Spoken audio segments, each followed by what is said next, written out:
آج ایک اور وظیفہ لے کر کے حاضر ہوا ہوں۔ اہل قبور کے لیے پڑھ کر انسان ثواب کرنے کی فضیلت۔ روایت ہے حضرت علی رضی اللہ تعالیٰ عنہ سے مروی ہے کہ رسول اکرم صلی اللہ علیہ وسلم نے ارشاد فرمایا، جو شخص قبرستان پر سے گزرے اور قل اللہ احد پڑھ کر تمام قبرستان والوں کو بخش دے تو اسے مردوں کی تعداد کے برابر اجر و ثواب دیا جائے گا۔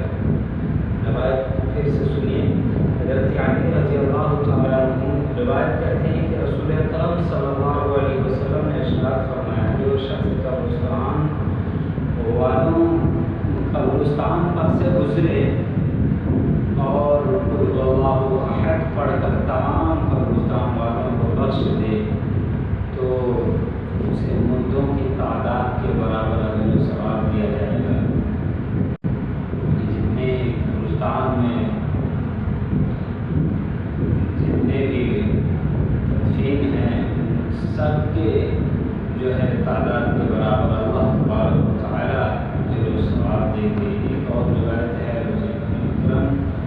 حضرت انس رضی اللہ تعالیٰ عنہ روایت کرتے ہیں کہ رسول اکرم صلی اللہ علیہ وسلم نے ارشاد فرمایا، جس کسی نے قل هو اللہ احد پوری سورت 50 بار پڑھی تو اللہ تبارک و تعالیٰ اس کے گناہوں کو معاف فرما دیں گے۔ جس کسی نے قل هو اللہ احد پوری سورت 50 مرتبہ پڑھی تو اللہ تعالیٰ اس کے گناہوں کو معاف فرما دیں گے۔ اسی طرح سے ایک اور صحابی ہیں حضرت جابر رضی اللہ تعالیٰ عنہ روایت کرتے ہیں کہ رسول اکرم صلی اللہ علیہ وسلم نے ارشاد فرمایا، جو شخص روزانہ قل اللہ احد 50 مرتبہ پڑھے گا تو اللہ تبارک و تعالیٰ قیامت کے روز اسے آواز دی جائے گی، قیامت کے روز اسے آواز دی جائے گی کہ اے اللہ کی مدح کرنے والے، اے اللہ کی مدح تعریف کرنے والے کھڑا ہو اور جنت میں داخل ہو جائے۔ بتائیے کتنا چھوٹا جو ہے یہ ہے عمل دکھنے میں لگتا ہے، لیکن اس پر اگر ہم عمل کریں گے، اس کو پڑھیں گے، سورہ اخلاص کو چھوٹی صورت ہے، اگر اس کو ہم لوگ پڑھیں گے چلتے پھرتے اور اسی طرح سے خاص طور پہ جو ہے یاد کر کے رکھنا چاہیے، سب کو ذہن میں رکھنا چاہیے جب بھی ہم لوگوں کی جو ہے قبرستان کے قریب سے یا کبھی جانا ہو آنا ہو جو بھی ان سب صورتوں کو پڑھنا چاہیے۔ 3 مرتبہ سورہ اخلاص پڑھے تو ایک مکمل قرآن پڑھنے کا سوال۔ اسی طرح سے دیکھیے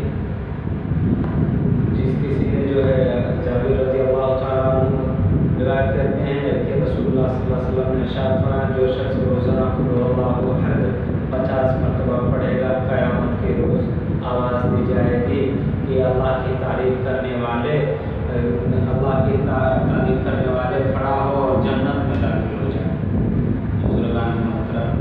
اللہ تبارک و تعالیٰ ہم سب کو ان سب باتوں پر اور ان سب روایت پر اور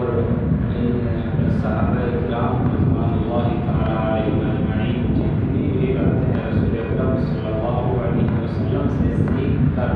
ہم تک پہنچائی، اللہ تبارک و تعالیٰ مجھے اور آپ کو ہم سب کو اس پر عمل کی توفیق دے۔ اللہ